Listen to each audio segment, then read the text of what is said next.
Bienvenue à notre culte de cette matinée. Nous sommes dans la joie d'être parmi les élus que le Seigneur a choisis pour que nous puissions faire l'office de lance-voix de sa parole. Amen. Et voilà pourquoi nous vous bénissons au nom de ce Dieu qui nous a mandatés. Ce matin, nous voulons balancer les grandes lignes qui vont accompagner cette action que le Seigneur nous a appelée, que nous devions observer pendant 21 jours. Nous vous l'avons dit, vous avez lu dans nos affiches, nous avons, selon la recommandation de Dieu, reçu l'ordre d'être dans sa présence pendant 21 jours. Et cette action est dénommée les dieux de délivrance. Alors, pour que nous puissions cerner et comprendre ce que Dieu veut faire, je voudrais essayer de donner de manière rapide c'est quoi les dieux de délivrance et pourquoi le Seigneur veut en ce moment opérer comme un Dieu de délivrance parmi son peuple et pourquoi il te veut être à cet endroit dont il a besoin de toi. Et sans plus tarder, nous allons lire quelques passages afin de fixer les idées et que nous puissions comprendre la pensée de Dieu.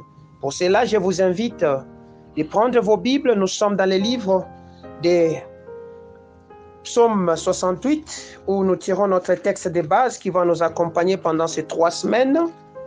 Psaume 68, je vais lire le verset, dans d'autres versions c'est le verset 21, comme chez moi ici, mais dans d'autres encore c'est le verset 20, le passage que je vais vous donner ici. Amen. Amen. La parole de l'Éternel me dit, je commence dans ma version à partir du verset 20e. Béni soit le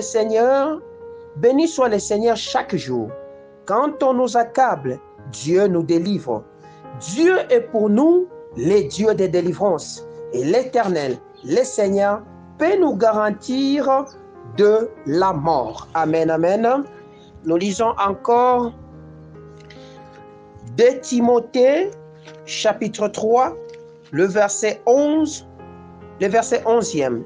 2 Timothée, le chapitre 3, le verset 11e. Voici ce que la parole de l'Éternel me dit. Mes persécutions, mes souffrances. À quelle souffrance n'ai-je pas été exposé à Antioche, à Icône, à Lystre? Quelle persécution n'ai-je pas supporté? Et le Seigneur m'a délivré de toutes. Amen. Amen. Nous finissons avec le psaume 34, le verset 20e. Voici ce que la parole de l'Éternel me dit. Au nom de Jésus, les malheurs atteignent souvent le juste, mais l'Éternel l'en délivre toujours. Que mon Dieu vous bénisse. Nous parlons ce matin de... notre thème s'intitule les dieux de délivrance. Amen, amen. Bien-aimé, je voudrais que tu puisses fixer dans ta tête que Jésus-Christ, lorsque tu es venu à Jésus-Christ, tu as reçu une nouvelle nature et tu as reçu un nouveau positionnement ou une nouvelle position. Et ce que tu as reçu de Jésus a normalement changé ta destinée ou changé ta nature. Alléluia. Mais il se peut que nous arrivions aujourd'hui à constater que certaines personnes, dans leurs conditions physiques, ils sont sujets à des batailles, ils sont sujets à des souffrances. Leurs conditions-là ne reflètent pas exactement la nature qu'eux prétendent avoir reçue de Jésus-Christ. Or, lorsque Dieu se présente devant cet homme qui s'appelle David, et David reconnaissait en ce Dieu qu'il était le Dieu de délivrance. Alléluia. Il reconnaissait que malgré les réalités qu'il pouvait subir, il y avait un Dieu qui pouvait les délivrer. Le passage que nous venons de lire nous relate de l'histoire d'un homme qui s'appelle David. David venait d'expérimenter de grandes victoires avec Dieu. Et il était en train de célébrer chaque moment de ces grandes victoires qu'il venait de vivre avec le Seigneur.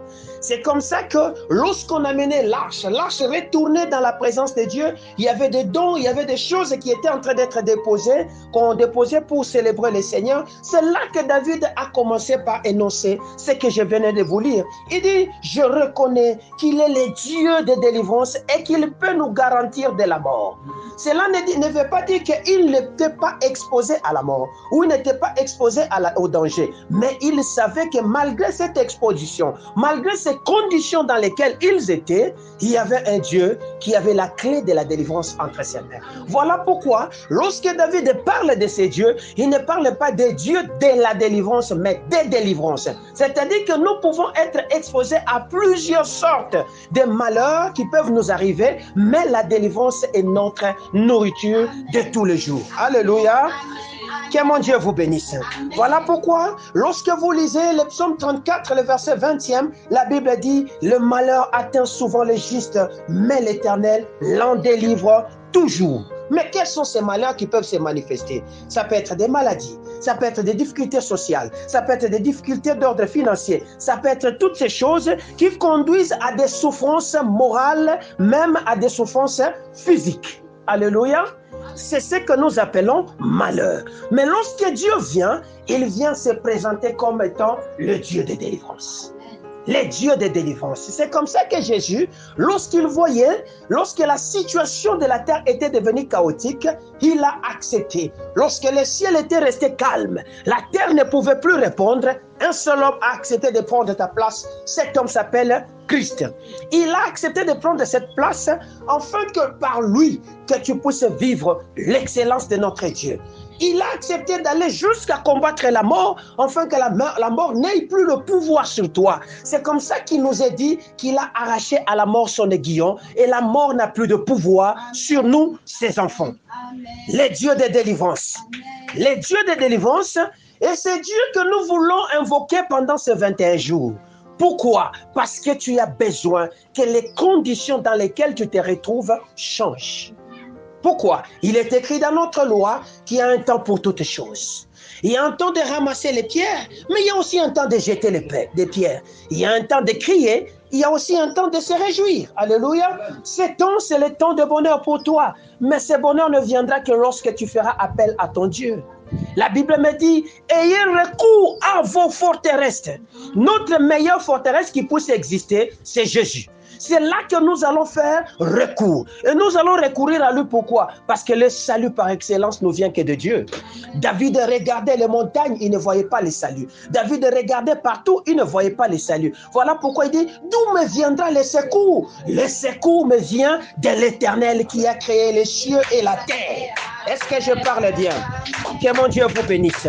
Lorsque vous lisez Jean chapitre 10, le verset 10, la Bible dit, le voleur ne vient que pour voler, dérober, détruire et tuer. Mais moi, je suis venu afin que mes brebis aient la vie et qu'ils aient cette vie en abondance. Donc, lorsque je viens à Jésus, la nature ne change pas seulement, la condition ne change pas seulement, mais c'est l'abondance de la vie qui vient impacter ma condition. Alléluia.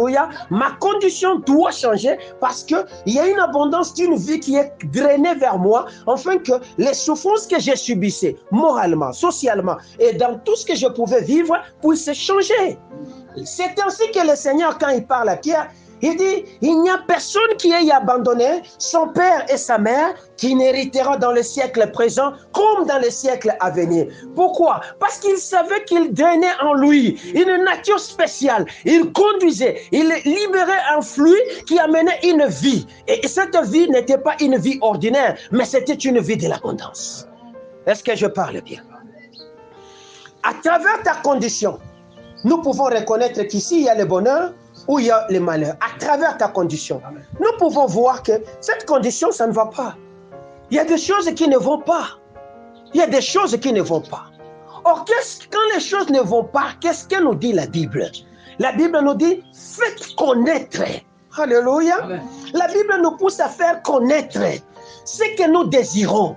Quand les choses ne vont pas, nous devons le faire connaître par des prières, des supplications et des actions de grâce. Nous devons le faire connaître. Josaphat était devant un danger. Il était assiégé. Il voyait les gens qui voulaient le tuer. Il a fait connaître sa situation au travers des cris. La Bible me dit, il poussa un grand cri et l'Éternel l'a entendu. Il est descendu, il l'a délivré. Paul, quand il commence à écrire à son fils Timothée, il dit, qu'est-ce que moi je n'ai pas connu à Lystre, à Icône, qu'est-ce que moi je n'ai pas connu comme souffrance? Et la Bible me reconnaît. Le Seigneur Jésus-Christ me le dit. Il dit, vous connaîtrez des tribulations, mais sachez que j'ai vaincu. Le problème, c'est que je sais que j'ai déjà la victoire. Les tribulations peuvent venir, oui. Les malheurs peuvent venir, oui. Les souffrances peuvent venir, oui. Mais j'ai la victoire en Jésus. C'est comme ça que David reconnaissait et dit, les dieux de délivrance, les dieux de délivrance, il nous garantira de la mort. Amen. Alléluia. Il nous garantira de la mort parce que le règne de David était un règne qui était en insécurité permanente. À chaque instant, il était assiégé. À chaque instant, on l'attaquait. Mais il savait que la garantie la plus excellente était celle qui venait de Dieu. Alléluia. Voilà pourquoi je vous ai dit, ayez recours à vos forteresses. Or, le meilleur des forteresses qui puisse exister, c'est Jésus. Amen. Le diable n'est qu'un menteur, que beaucoup de gens ne savent pas. C'est que le problème, c'est quoi? C'est que là que le diable semble mettre le point final, là que le diable et ses acolytes ont dit dans ta vie, c'est fini maintenant. Pour notre Dieu, ce n'est qu'un passage. Est-ce que je parle bien? Ouais. À la croix, on a vu que c'était fini avec Jésus. Amen. Mais Dieu savait que c'était un passage afin d'ouvrir le nouveau canal qui va nous connecter à la vie. Amen. Alléluia. Amen. On a dit que c'est fini pour toi. Amen. Mais ne savez pas que c'est un canal. Amen. Parce que nous avons derrière nous le Dieu de délivrance. Amen. Alléluia. Amen. Ce n'est qu'un passage. Cette souffrance-là, ce n'est qu'un passage. Amen. Cette maladie-là, ce n'est qu'un passage. Amen. Les difficultés sociales, les difficultés d'ordre moral, même les difficultés professionnelles que tu peux avoir aujourd'hui, sache-les, ce n'est qu'un passage. Ils ont dit, de la manière qu'on t'a chassé du boulot et que c'est fini pour toi, il n'y aura plus de travail pour toi, je te dis, ce n'est qu'un passage. Amen. Parce qu'il ne vient que pour voler, détruire et arracher. Mais lui est venu afin que tu aies la vie. Et cette vie qu'il te donne, c'est une vie en abondance. Alléluia. Amen. Dans le psaume 23, le verset 30 et le verset 4, voici ce que la Bible me dit. Voici ce que la Bible dit. Quand je marche dans la vallée de l'ombre de la mort, je ne crains aucun mal, car tu es avec moi. 2 points. Ta houlette et ton bâton me rassure. Alléluia.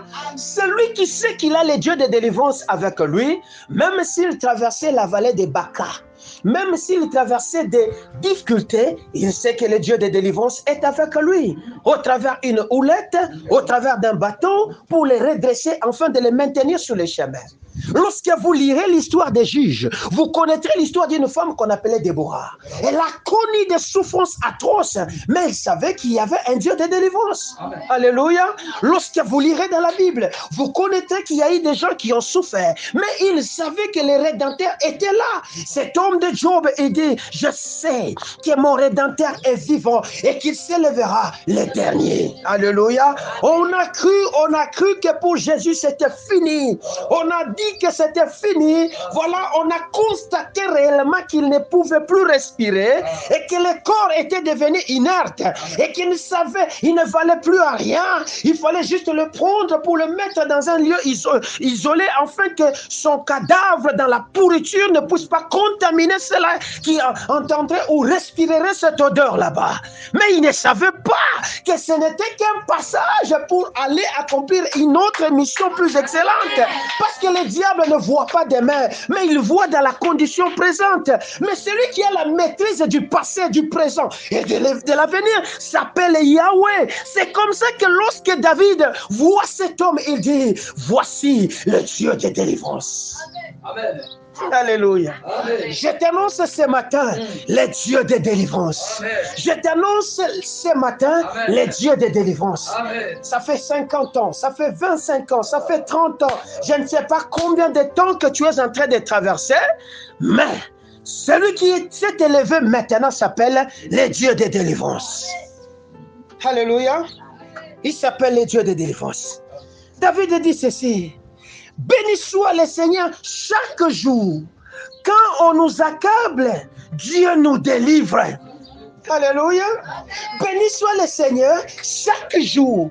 Quand on nous accable, Dieu nous délivre. C'est-à-dire, le problème ici des souffrances, c'est un problème qui peut venir chaque jour. On peut t'accabler au boulot, on peut t'accabler par le monde, les pays même peuvent t'accabler, les hommes peuvent t'accabler. Mais le Dieu de délivrance, chaque jour, manifestera sa grâce pour te délivrer. Il dit, je ne vous laisserai pas seul. Je serai avec vous jusqu'à la fin des temps. Il est ici ce matin avec toi. Le problème, c'est de fixer les yeux au bon endroit, au bon moment et regarder comment le salut va venir. Il y avait des hommes qui étaient en danger. Ces hommes devaient traverser pour aller dans leur destinée. Lorsqu'ils sont arrivés sur le point de franchir la limite de la liberté, le troupeau, les hommes d'un homme méchant étaient à leur poursuite. Ils disaient, rattrapez-les, rattrapez-les. Je ne sais pas celui qui est en train de chercher à dire, rattrape-moi cet enfant. Il est en train de modifier la loi de notre coutume. Rattrape-moi, rattrape-moi. Moi, je ne le sais pas. Mais écoutez ce que le Seigneur va dire à Moïse. Il dit, dites à mon peuple de se calmer et de voir la délivrance que je vais leur accorder. Alléluia. Il dit, dites à mon peuple de faire quoi? De se calmer et de voir la délivrance. Tu n'as pas besoin. Tu n'as pas besoin de te plaindre, mais tu as juste besoin de bien regarder. Car je t'annonce que durant ces 3 semaines, tu vas voir la délivrance. Lorsque la chose, lorsque ces hommes sont venus avec leur furie, ils sont venus avec leur colère, les chars, le bruit des bottes étaient en train de les assaillir. Ils ne savaient pas comment ils vont faire parce que devant eux, il y avait de l'eau. Et là, derrière eux, il y avait l'armée qui les pourchassait. Ils étaient en étau. Les choses ne tournaient pas. Je ne sais pas qu'est-ce qui t'accable aujourd'hui. Dans quel étau tu te retrouves? Moi, je ne le sais pas. Ça peut être que le monde t'accable. Tu es devant le taux de finances, tu es devant les taux de chômage et tu sors chaque matin, les choses n'arrivent pas. Tu frappes, les portes ne s'ouvrent pas. Tu demandes, on ne te donne pas. Tu cherches et tu ne trouves pas. Le Seigneur me dit de te dire, vois. Amen. La délivrance que je vais t'accorder ce matin. C'est alors que le Seigneur va leur dire, dites à mon peuple de se bander les yeux. Parce que ce n'est pas les yeux physiques qui verront. L'aka. Ce n'est pas les yeux des hommes qui verront, mais c'est les yeux de l'esprit. Parce qu'avec l'esprit, nous voyons au-delà de ce que les yeux des hommes peuvent voir. C'est ainsi que lorsque Paul écrit aux Colossiens, il dit, affectionnez-vous aux choses d'en haut et tout le reste viendra de soi. Amen. Alléluia. Amen. Lorsque je m'affectionnerai à demeurer dans la présence de Dieu, je serai transformé de gloire en gloire et je rayonnerai dans sa puissance. Ce qui était hier impossible deviendra aujourd'hui possible parce que nous regardons comme dans un miroir et nous sommes transformés de gloire en gloire. Mais nous regardons qui? Nous regardons Yahweh qui habite en nous. Amen. Alléluia. Amen. C'est ainsi que lorsque cette armée est arrivée, on n'a fait que constater qu'ils étaient déjà de l'autre côté. On ne sait pas comment tu seras de l'autre côté, mais eux, ils vont seulement constater. Toi-même, tu ne sauras pas, parce que quand tu cherches à regarder, mais qui peut me donner ce travail? Tu ne l'as pas, tu ne l'as pas encore vu. Quand tu es en train de demander, ça viendra comment? Tu ne l'as pas encore vu, parce que le Seigneur est en train de faire de grandes choses dont vous ne connaissez pas. C'est comme ça qu'il disait à Job, je fais de grandes choses que vous ne connaissez pas. Alléluia. Nous sommes dans notre année de célébration. Et la célébration passe aussi par la délivrance. Mais la délivrance, c'est quoi? C'est ça la question qu'il faut se poser. La délivrance, c'est la... Donc, comment je peux définir ça en des mots simples? C'est retrouver sa liberté. Alléluia. C'est retrouver sa liberté. C'est comme une femme quand elle veut aller s'accoucher, on dit elle va connaître une délivrance. Alléluia. Retrouver sa nature primaire. Parce qu'elle va libérer quelque chose et retrouver ce qu'elle avait de sa nature. Alléluia. Et ce travail là-bas, on appelle ça la délivrance. Jésus devait nous délivrer. Parce que nous étions entre les mains de l'ennemi. Et l'ennemi nous accablait. Moi, je ne sais pas dans quelle main de l'ennemi tu te retrouves alors que je parle. Mais le Seigneur veut te délivrer, afin de te redonner la liberté. Pourquoi? Il est venu afin que ces brebis aient la vie et qu'ils aient la vie en abondance. Il est celui qui dit, dans notre loi, il dit que si le Fils de l'homme vous affranchit, vous serez réellement libre. Vous avez besoin d'être libre, de faire ce que Dieu a dit que vous deviez faire. Pourquoi? Parce que vous avez reçu une nouvelle nature et que les choses anciennes devaient passer et que de nouvelles choses devaient commencer à se manifester. Vous avez reçu un nouveau positionnement en Jésus-Christ parce que vous n'êtes plus assis dans la faiblesse ni dans la poussière, mais vous êtes assis dans la royauté. Vous étiez des indigents, mais le Seigneur vous a ramassé, il vous a fait asseoir dans son autorité. C'est comme ça que vous avez besoin de voir des choses changer. Alléluia. Parce que le Seigneur avait besoin de voir en vous, de faire des choses nouvelles en vous. Il devait modifier certaines histoires afin de vous mettre dans un nouveau mécanisme, dans un nouveau style de vie. Parce que l'ancien moule avait échoué de produire le merveilleux homme que le Seigneur était en train de vouloir fabriquer. C'est comme ça que la nouvelle moule qui s'appelle Jésus,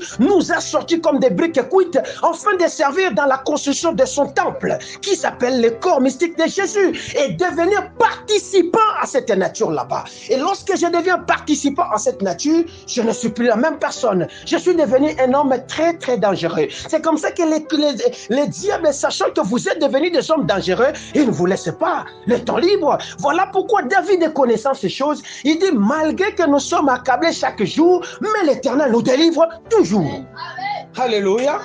Et c'est même David dit, je sais que le malheur atteint souvent les justes. Souvent, ça veut dire, de manière récurrente, le malheur peut se manifester par des maladies, par des souffrances. La crise qui t'affecte aujourd'hui, ça peut devenir de manière souvent et de manière régulière dans ta vie. Mais sache-le qu'il y a un Dieu de délivrance. Alléluia, qui viendra pour te délivrer. Reste dans sa présence. C'est comme ça que lorsque le Seigneur parlait par Amos, il dit, cherchez l'Éternel et vous vivrez. Pourquoi? Parce que c'est lui qui a les codes et les scripts de la délivrance. La délivrance n'est pas l'apanage des normes. Je ne peux pas te dire que je vais te délivrer. Mais celui qui va te délivrer s'appelle Yahweh, au travers de son esprit. Lui qui a délivré. Souvenez-vous des passages que je vous ai lus la semaine passée de Actes des Apôtres. C'est Dieu qui a ressuscité Jésus-Christ d'entre les morts. Alléluia. Ce n'est pas un homme. C'est-à-dire l'Esprit de Dieu qui est en toi te ramènera d'entre les morts. Est-ce que je parle bien? Est-ce que je parle bien? Nous sommes ensemble. Que mon Dieu vous bénisse. Les réalités de notre quotidien parlent souvent plus fort que les réalités de notre position en Jésus-Christ. Est-ce que vous le savez? Les réalités du quotidien de foi, en tant qu'humain, chercheront à prendre le dessus sur toi. Et lorsque tu écouteras aux réalités du quotidien, et que tu te laisseras emporter par les réalités du quotidien, ta vie sera une vie inutile sur la terre. Parce que nous ne sommes pas des hommes charnels, mais nous sommes des hommes spirituels. C'est ainsi que Paul, quand il écrit aux Galates, il dit, marchez selon l'esprit et vous n'accomplirez pas les désirs de la chair. Pourquoi? Parce que les désirs de la chair sont en contradiction avec ceux de l'esprit, afin que l'homme ne fasse pas ce qu'il voudra. Est-ce que je parle bien à quelqu'un? C'est ainsi que le même, quand il commence à parler aux Romains, il vous dit, il dit ceci, il dit, oh, pardonnez-moi, nous sommes dans Romains chapitre 12, verset 2.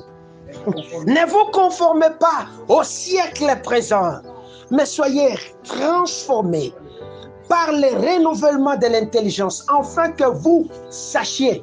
Lorsque quelqu'un se délecte de la connaissance du monde, s'attache à la connaissance de Dieu, c'est alors qu'il reçoit la meilleure et la pure des connaissances. Et il saura distinguer le mal et le bien. Peut-être que cette souffrance que toi tu penses être souffrance ici, pour Dieu ce n'est qu'un passage par lequel tu devais obligatoirement passer afin d'atteindre les objectifs que le Seigneur t'a assignés. Amen.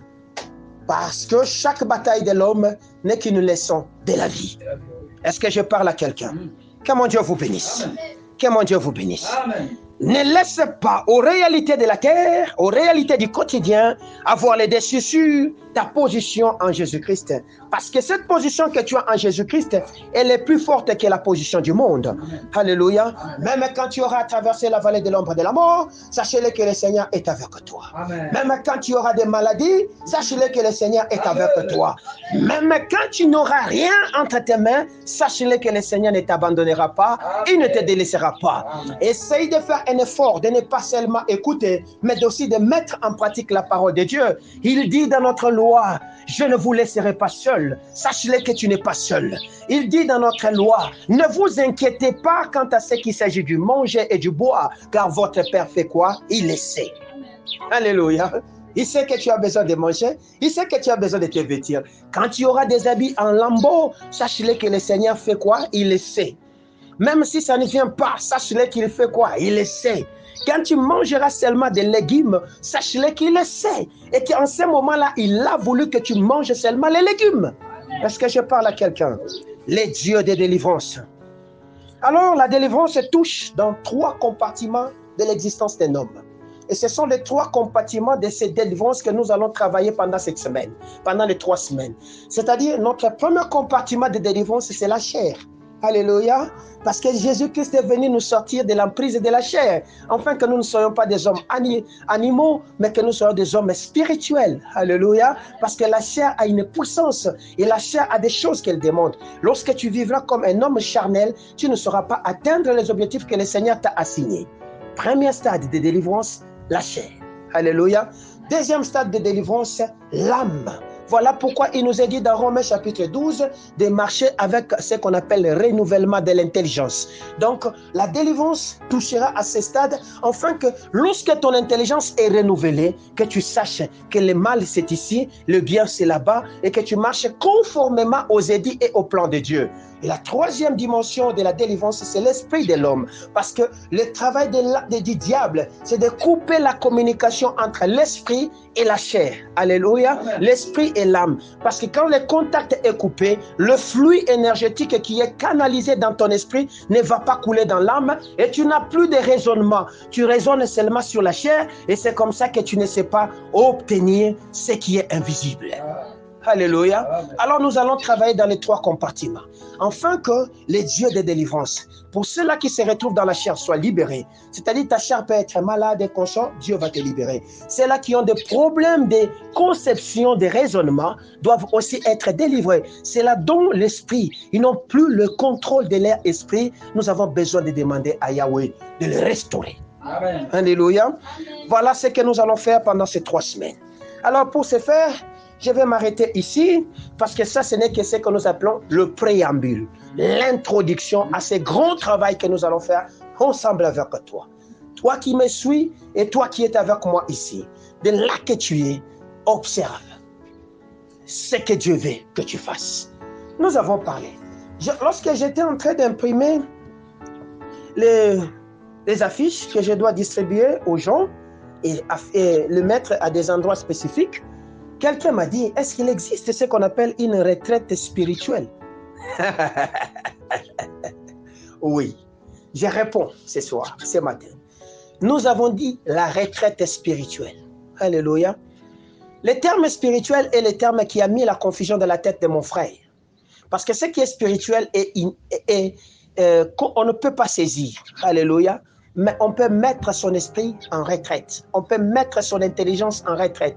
C'est-à-dire se focaliser sur quelque chose de spécifique pendant une période de temps où on recherche à trouver des solutions à ces problèmes là-bas. Alléluia. Lorsque je parle de retraite spirituelle, en réalité, il ne s'agit pas d'une retraite des hommes dans une maison où ils seront en train de s'enfermer et de prier. Non.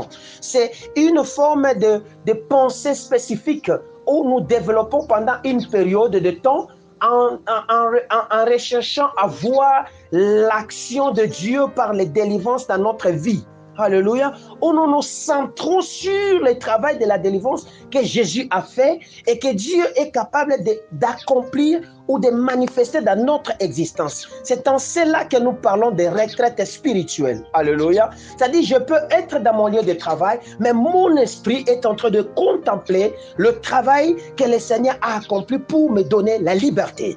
Je peux être en train de cuisiner, mais mon esprit est en train de voir cette chose là-bas. Ce n'est pas dit que je fais une retraite comme les apôtres étaient pendant 40 jours en train de prier et d'adorer attendant la manifestation de l'esprit. Non, elle est différente de cette forme de retraite. Cette retraite, elle est un peu comme tu es là, tu es dans ta liberté de travailler, de faire tout ce que tu peux faire, mais tu n'as pas la liberté de soumettre ton esprit à faire n'importe quoi. Mais ton esprit est focalisé sur le travail de la délivrance et que tu veux posséder dans le domaine pour lequel tu t'approches de Dieu. Est-ce que je parle bien?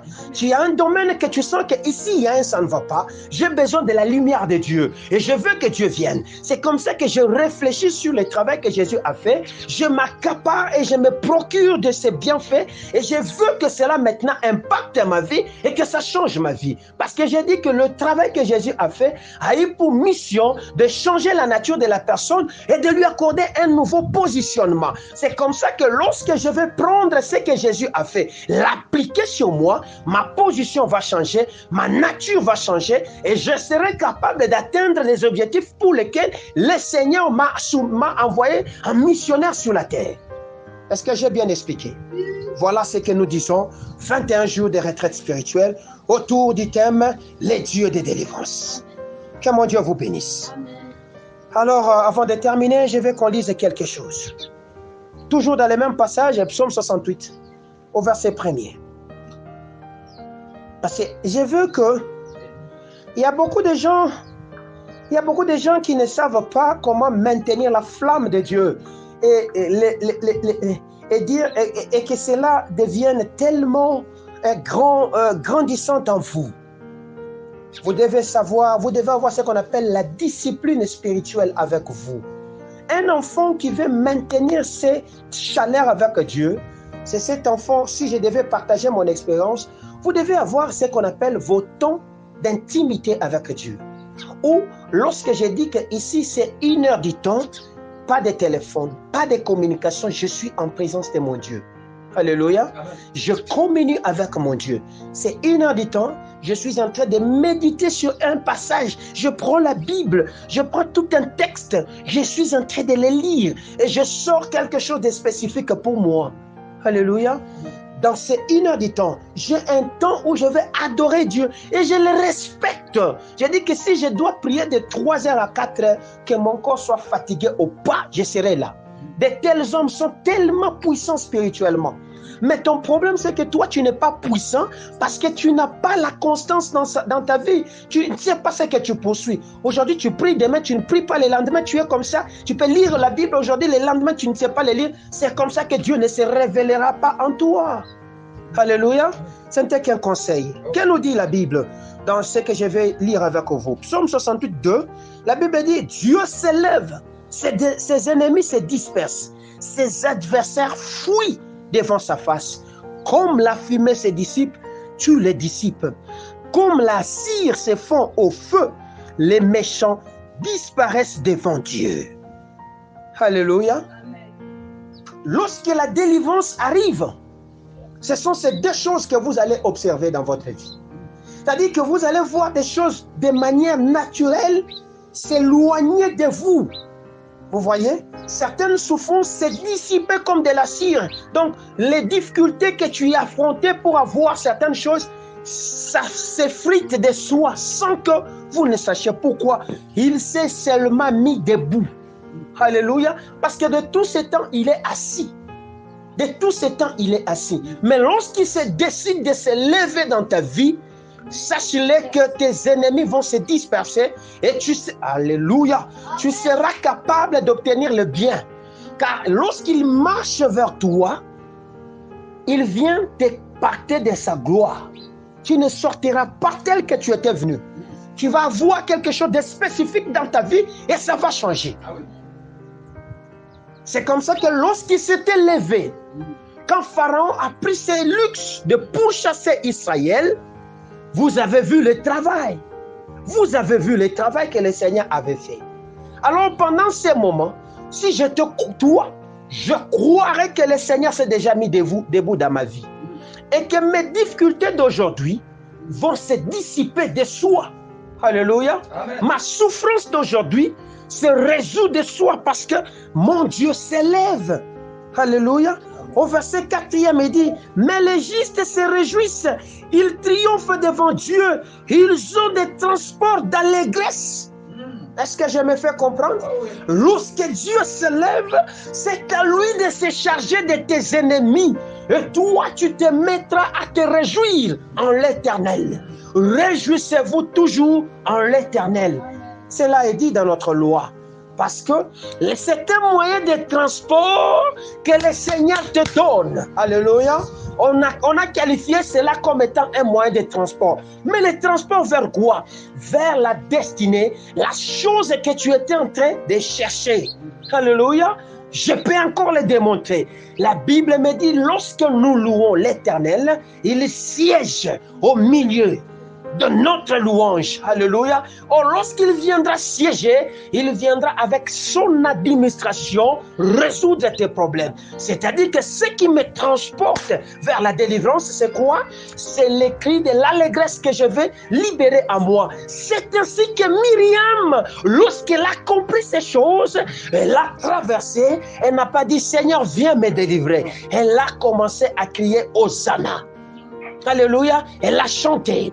Lorsque les enfants d'Israël voient Jésus entrer en Jérusalem, ils n'ont pas dit délivre-nous. Ils disent Hosanna au Fils de Dieu parce qu'il s'était mis debout. Est-ce que je me fais comprendre? Le premier composant du travail de la délivrance dans la vie d'un homme passe par le moyen de ce que est dit ici au verset 68, au verset 4e, c'est la réjouissance. Or, qu'est-ce qui peut se réjouir? Ton corps a besoin de se réjouir. Alléluia. Entrez dans ces parvis avec des acclamations et des cris de joie. Nous sommes au psaume 100. Alléluia. Pourquoi? Il y a besoin des gens qui doivent l'adorer. Alléluia. Il a besoin des gens. Devant la forteresse de Jéricho, Dieu avait besoin des gens qui devaient l'adorer, afin que lui-même s'occupe de la muraille. Alléluia. Il avait besoin des gens. Vous avez besoin d'adorer Dieu. Vous avez besoin de faire ce travail. Parce que s'il est déjà debout maintenant, c'est que toi, tu es déjà libre. Je n'ai pas besoin de comprendre comment cela viendra, comment ça va se faire. Moi, j'ai besoin seulement de dire Amen. Pourquoi? Parce que c'est arrivé. Est-ce qu'on peut acclamer le roi des rois? Que mon Dieu vous bénisse. Que mon Dieu vous bénisse. Voilà la manière que nous allons prier. Et je m'arrête par là. Nous serons en train de donner des messages régulièrement. Et nous serons en train de prier. Alors, pour ceux-là qui ne sont pas avec nous, nous serons réguliers sur notre page, nos pages de communication, Facebook, YouTube, et qu'on soit spécifiquement, c'est là. Moi, je ne sais pas, nous, on n'est pas sur TikTok. Nous allons communier. Et dans le groupe, vous voulez qu'on vous intègre, envoyez-nous vos numéros, on va vous mettre dans le groupe. On va vous donner la manière que nous allons prier. Que mon Dieu vous bénisse.